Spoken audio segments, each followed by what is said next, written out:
AITA for secretly sabotaging my cousin's business after discovering his shady dealings on a business trip. My cousin and I used to be close. We grew up together, shared secrets, and always had each other's backs. Then adulthood happened. He became an entrepreneur, starting a business that, on the surface, seemed successful. I, on the other hand, took a more traditional route with a stable job in accounting. We drifted apart, but remained cordial at family gatherings.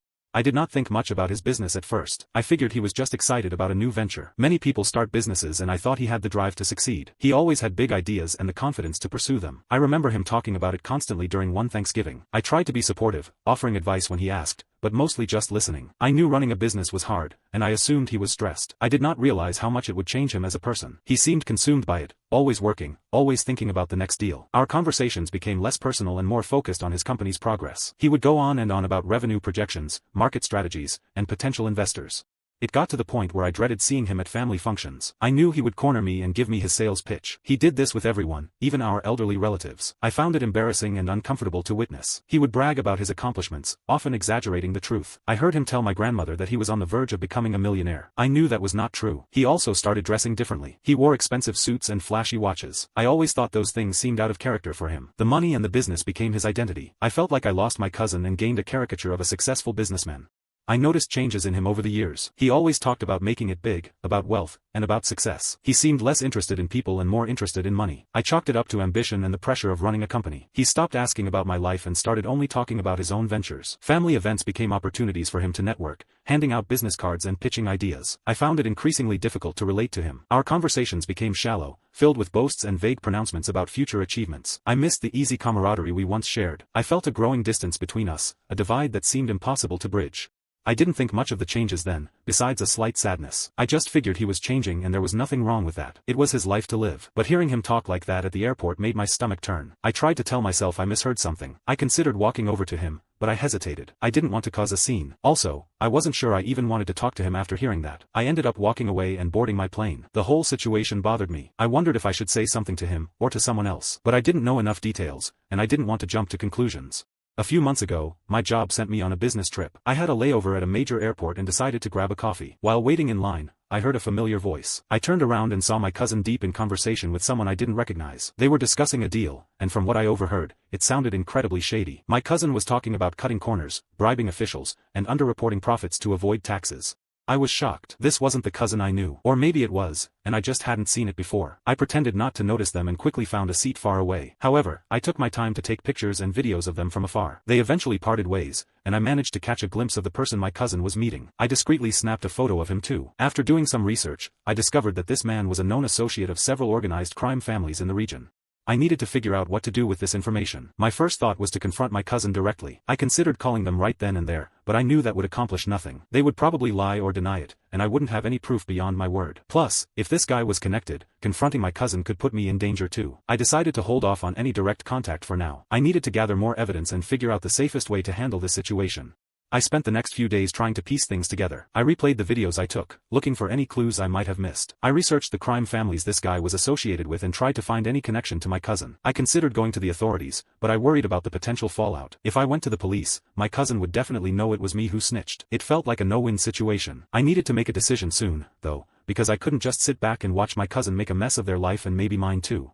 The more I thought about it, the angrier I became. My cousin was not only cheating the system but potentially involved with dangerous people. I felt betrayed, not just personally but also morally. I couldn't just let it go. So, I decided to do something about it. I work in accounting, and I know how businesses operate. I also know how to dig up information and uncover financial irregularities. I started by subtly asking around about my cousin's business. I talked to mutual acquaintances, suppliers, and even some of his employees, all under the guise of friendly curiosity. It took a few weeks, but the pieces began to fall into place. I learned my cousin's company, which specialized in construction, had been experiencing significant financial problems lately. Despite the outward appearance of success, the company was drowning in debt. Several projects were over budget, and payments to subcontractors were frequently delayed. I also heard whispers of shady dealings, but no one seemed willing to provide specific details, understandably. The atmosphere around the company seemed tense, and several long-term employees had recently left. I needed solid proof, not just rumors, so I began to focus my efforts on finding concrete evidence of wrongdoing. I dove into public records, searching for any lawsuits or legal actions involving my cousin's company. I analyzed the company's publicly available financial statements, looking for discrepancies or unusual patterns. It was tedious work, but I was determined to find something. Eventually, I found some interesting information about a land deal connected to one of his construction projects near the airport. Further investigation revealed that the land had been significantly overvalued, and the purchase had been funded by a loan from a bank with close ties to my cousin. That was a crucial step forward. I discovered his business relied heavily on government contracts. He had secured these contracts through a combination of aggressive bidding and, as I suspected, some well-placed bribes. The information I had gathered from the airport and during my research helped me confirm what I had suspected. That's when I began my revenge. I spent weeks planning it out. I analyzed his routine, his weaknesses, and his vulnerabilities. I needed to hit him where it hurt most, professionally and financially, without leaving any trace back to me. This required patience and meticulous planning, making sure every detail was accounted for. My goal was to dismantle his empire piece by piece. I gathered evidence of his shady dealings, the kickbacks, the tax evasion, and the inflated contracts he secured through corrupt connections. I organized all the information into a comprehensive dossier, highlighting the most damning evidence. I made sure I had solid proof before taking any action. I knew I couldn't directly report him without revealing my own involvement and raising questions about how I obtained the information. So, I took a more indirect approach. I created an anonymous email account and started sending carefully crafted tips to various government agencies, including the IRS and the state's Contracting Oversight Committee. My tips were specific and detailed, hinting at potential financial irregularities and questionable dealings. I included copies of the photos I took at the airport along with information about the man my cousin met. I also attached some documents I had gathered during my casual conversations, subtly pointing towards potential evidence of fraud. I reread the email several times before I sent it. I wanted to be certain I had covered every detail and that the tone was right. I didn't want to sound accusatory, but I also didn't want to downplay the seriousness of the situation. I decided to send it, hoping it would be enough to get someone to look into things. I followed up with a phone call a few days later. I asked if they had received my email and if they needed any further clarification. The person on the other end of the line said they were reviewing the information. They could not comment on any ongoing investigations. I felt slightly discouraged. It was possible they were just brushing me off, but I decided to remain hopeful. At first, nothing happened, but I kept at it, sending more emails with more detailed information. I made sure to use language that would pique their interest and prompt further investigation.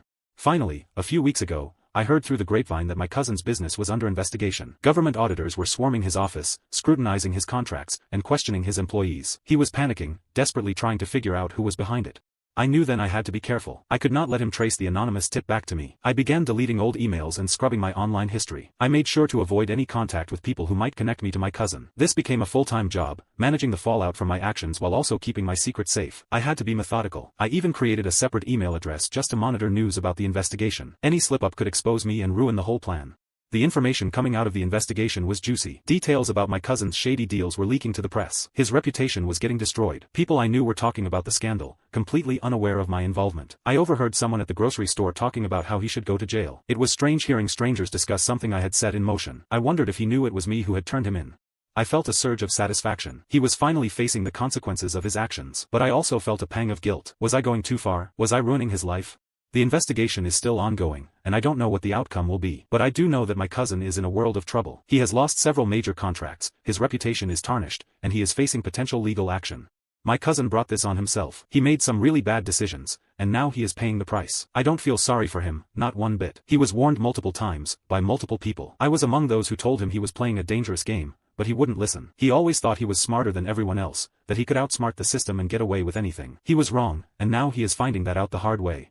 I am not surprised by any of this. I actually expected it to happen sooner or later. The only thing that surprises me is how long he managed to keep it all under wraps. He is usually so reckless and careless that I assumed he would have gotten caught long ago. I suppose he had a bit of luck on his side for a while, but his luck finally ran out. Now he is scrambling to try and fix things, but it is too late. The damage is done. He cannot undo what he has done, and he will have to face the consequences. The other day, my aunt called me, distraught. She told me my cousin was a mess, stressed and paranoid. She asked if I knew anything about what was happening. I played dumb, of course, expressing sympathy and offering vague words of encouragement. Inside, I was conflicted. Part of me felt vindicated. He deserved what he was getting. But another part of me felt like I had crossed a line. I had gone from being a concerned cousin to a saboteur. I spent the next few days in a state of unease. I avoided him at family gatherings. I knew he would be looking for any sign that I had something to do with his current problems. He lost a lot of money and prestige as a result of my actions. He was publicly humiliated, which I know hurt his pride more than the money. Several people asked me about his situation. I acted surprised and concerned. I told them I had no idea what was going on, even though I knew exactly what was happening. This lying made me feel even worse. I considered confessing, but I knew that would only make things more complicated. He would definitely retaliate if he found out I was responsible. I also worried about the impact on my family if I revealed my involvement. They would likely be disappointed in me, regardless of his actions. The more I thought about it, the less sure I became. Maybe I should have taken a different approach. Exposing him anonymously felt like a cowardly act, even if it achieved the desired outcome. I worry that I acted out of anger rather than a genuine sense of justice. I keep replaying the situation in my head, searching for alternative solutions. Each scenario ends with someone getting hurt. The only variable is who gets hurt and how badly. I don't know if I will ever fully reconcile with what I did. I made a choice, and now I have to live with the consequences, whatever they may be. Now I'm wondering if I was wrong. Should I have confronted him directly? Should I have reported him through official channels, even if it meant exposing myself? Or was what I did justified, given the severity of his actions? I feel like I am in a moral gray area. I told my best friend about it, and he said I was right for doing what I did. He said that people like my cousin deserve to be held accountable and that sometimes, you have to take matters into your own hands. I felt relieved after talking to my best friend. He understood why I felt I needed to do something. I had carried the weight of this secret for too long, and his support helped me feel less guilty. I knew telling my wife would be different, but I needed to be honest with her. I hoped she would see my side of things, even if she didn't agree with my actions. I told her everything after dinner. I explained how I found out and why I felt it was my responsibility to act. I described the anger and helplessness I felt knowing what my cousin had done. I waited for her to say something, anything, but she just stared at me. Her reaction was not what I expected, and I immediately regretted telling her. My wife on the other hand was horrified when she found out. She said that I had no right to interfere in my cousin's life and that I should have just stayed out of it. She says that I am now just as bad as my cousin. So, Reddit, AITA for secretly sabotaging my cousin's business after discovering his shady dealings?